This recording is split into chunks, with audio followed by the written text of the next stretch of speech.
Turo suspended my Tesla again because my car was reported.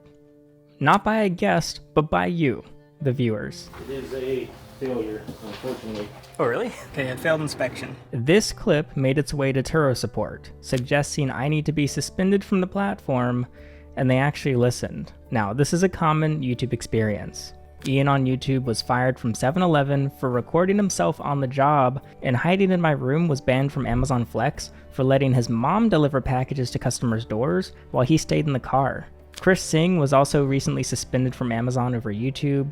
And the reason I think these 3 examples are interesting is because all 3 of these creators were actually fulfilling their duties, not just well, but better than workers who do not document their experiences. For the sake of this comparison, we're gonna focus on hiding in my room. People ask me why I tune into his live streams and what I find so intriguing about him. Now, it's definitely his personality and his stories and his attitude, but what really stands out is his audience hates him. Yes, we have people like Amberlyn Reed and Chris Chan and World of T-Shirts, who, if you do know who these people are, you might be like, what kind of crossover is this where Alex is talking about Girl World in a Turo video? But if you don't know who these people are, all you have to know is they each began their internet careers through normal means. A weight loss series, story times, and video game let's plays. But the audiences they ended up attracting do not tune in for the reasons the creators intended. The audiences tune in for generally more nefarious reasons. They sometimes want to control or, dare I say, influence their lives. One of Hiding in My Room's primary sources of revenue has been live stream donations, where he listens to his viewers emotionally tear him apart for $1 and probe at his interpersonal relationships. Chris Chan makes bank selling bizarre trinkets and pieces of Christery from his life, like signed game consoles and Crayola art of his OCs, or of yours if you get a commission done. And Amberlyn Reed, while possibly a little bit controversial, her videos are completely ad-friendly, pulling in over 50,000 hate watchers, sometimes daily. There's entire subreddits and Discord servers and online forums dedicated specifically to ruining these creators' lives. They target their relationships, their emotional stability, and the companies they work with. Okay, back to Hiding in My Room. He signed up for Amazon Flex, but in secret, because he knew that if this information was leaked, his viewer base would target and destroy it like they do everything in his life. And so, without even revealing what he was doing, leaving only subliminal hints across his live streams like, I have to drive to my job, and I can make 70 pounds a day, and I can make my own schedule, viewers eventually began to narrow down what he was doing to make money. Now initially, viewers pinpointed a small farm near his home, hypothesizing that he was picking strawberries, I think it was, but they later were able to narrow it down to Amazon Flex. Now once this began to leak, he decided to just risk it and vlog his deliveries in a series that was similar to many creators like myself have made, but unfortunately, he predicted correctly. Almost immediately, his viewer base mass reported him to Amazon with every complaint they could muster. The nail in the coffin was a clip being sent to Amazon, where Daniel's mother helps him on his shift. This is technically against Amazon's terms of service, which states only the verified user of an account can complete a delivery, thus giving Amazon a legitimate reason to permanently terminate his account. The result was many of his viewers actually rejoicing. They were so happy that they got him banned. I mean, they were successful. They continued to suppress Daniel's ability to generate income. Not only did this make them feel as though they've provided him with much deserved karma over their personal disliking of him, but it also forces him to come crawling back to them, the viewers, for sustenance, sitting on a live stream, listening to people hurl insults at him for $1, upwards of 12 hours a day. I think the best proof of this is when Daniel privated every video on his channel and disappeared from the internet for a while. During this time, his audience, in my opinion, started going through a little bit of withdrawal. They had nobody to watch, nobody to make fun of, and nobody to sabotage. People were asking each other, you guys know any other creators that are kind of like him that I can watch instead? Their attempts to hurt Daniel went too far, and in the process, they hurt themselves. And in the case you're seriously hurt, your injuries could potentially be worth millions without the time-consuming appointments, paperwork, upfront costs, and reliving the traumatic event over and over. Insurance companies often lowball clients' claims, but if you become Morgan's client, they will fight to get you the money you deserve. They've achieved significant verdicts in the past couple months for victims involved in a huge plethora of injuries, including life-altering car crashes. Like $12 million in Florida, 34 times the highest insurance offer. $26 million in Philadelphia, 40 times the highest insurance offer. One client was hit by an uninsured motorist and sued his own insurance after they offered him just $50,000, which didn't even cover his medical expenses. So Morgan & Morgan secured him over $5 million. Morgan & Morgan's fee is absolutely free unless you win your case. So if you've been seriously injured, your case could potentially be worth millions. You're just a few clicks away from potentially changing your life. You can start your claim now with Morgan & Morgan at forthepeople.com/goherping, linked in the description, or by using your phone to scan the QR code on screen. Thank you to Morgan & Morgan for sponsoring. Back to the video. But eventually, he came back and continued the toxic cycle. Now, going back to Amazon, the irony of all of this is Daniel was actually a very good delivery driver. I mean, I've personally met and interacted with so many flex drivers who lie and steal and manipulate and scam both Amazon as a company and the innocent customers that order merchandise. They create fake IDs, they design bots to steal shifts, and they just straight up steal products from the warehouse. Having a friend or family member help you on a shift is something I've of course never done because I follow all Amazon rules, but it's extremely common amongst drivers. And yes, it's against terms of service. It will get you banned, but nearly 100% of drivers that do this get away with it because they aren't documenting their experiences. Even the hate watchers don't really care if a package is delivered by the guy's mom or not. They're not trying to protect Amazon or the Amazon customers, but Hiding in My Room's audience has systematically reported him to every entity possible. Whether it's deserved or not, of course, is subjective, and it's kind of hard to suggest that you go watch him because he's once again privated almost all of his videos, and he changed his username in hopes to distance himself from this very viewer base. But there's no denying that he goes through these experiences by attracting an audience of opposition. I would guess something like 90% of his viewers are opps, while 10% are authentic fans.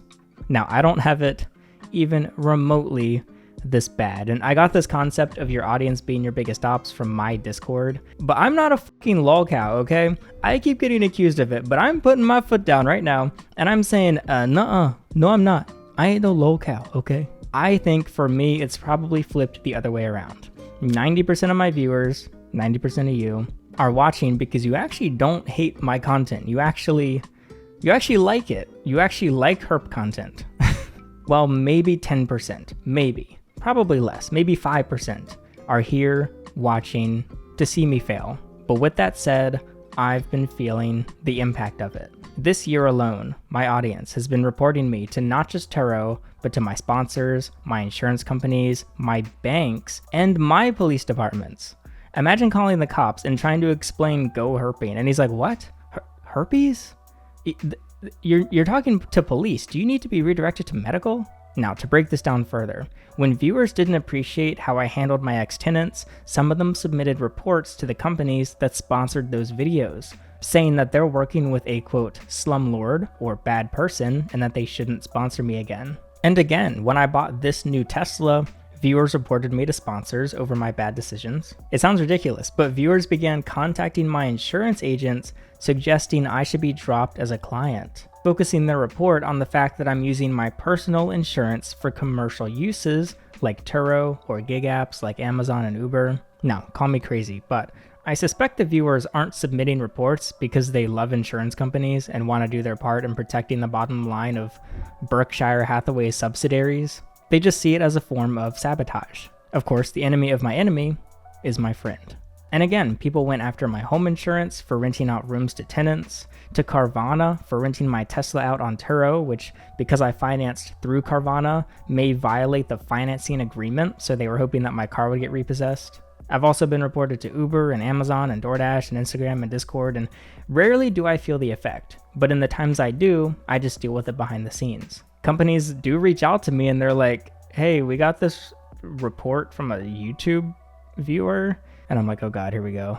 But so far, effects have been pretty minimal. Yes, the sponsors do see your reports, but they renew my contracts anyways, and I oftentimes have to warn people that I know or people that I work with that internet folks may try to sabotage me. It's possible this makes me sound like I'm a gang-stalked schizo or something, but it's part of the YouTube experience. It's also the reason that for a long time, I've had a 4 to 6 week delay, sometimes more, on my videos.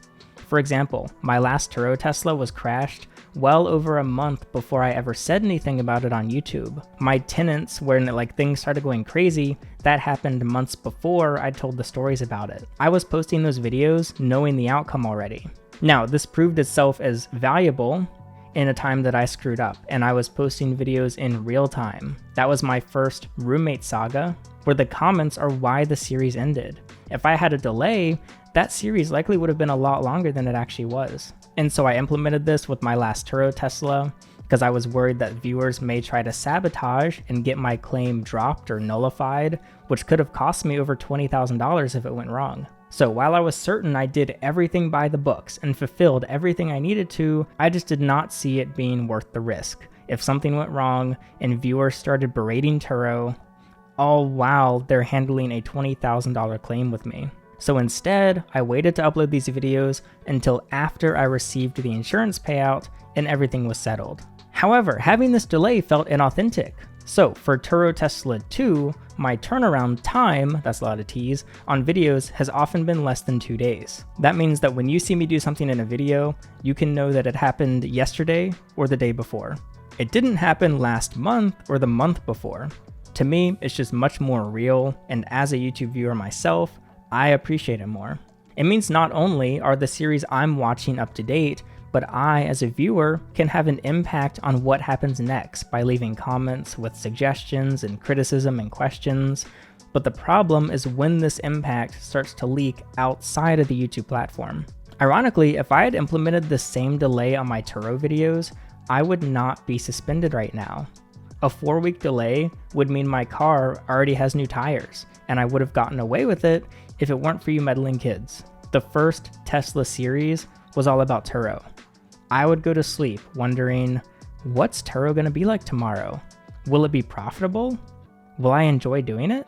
But this second Tesla series, it's actually about you, I think. I go to sleep wondering what my audience will be like tomorrow, whether my audience will tune in, and if my audience is enjoying what I'm doing or not. Now, up until this point, it hasn't affected my goal of the series. That being, it's an authentic look at what it's like for a guy who likes cars to try and make money renting them out. It's a series I felt was missing from YouTube, because sure, people have made Turo videos before, but they're usually just sitting there on camera, telling you what happened and if you should do Turo. But I wanted to create a series where I bring you with me and let you decide, purely through observation and your own personal interpretation on whether you should try it with your car. This is why I don't include my earnings from YouTube videos in the Turo financial breakdowns. It's not that I'm secretive about it, but it would muddy the numbers and make how much I earned from Turo a lot more confusing. But if you do want to see the behind the scenes, I share everything in members only videos like this one. But this video, the one you're currently watching, has done something we have not seen in my years of trying to make money on video. We have broken the fourth wall. Turo and YouTube are no longer parallel. They've officially crossed paths. I was not suspended from Turo because I have low tire tread. I was suspended from Turo because YouTube viewers told Turo I have low tire tread. I'm disappointed, but not because I'm suspended.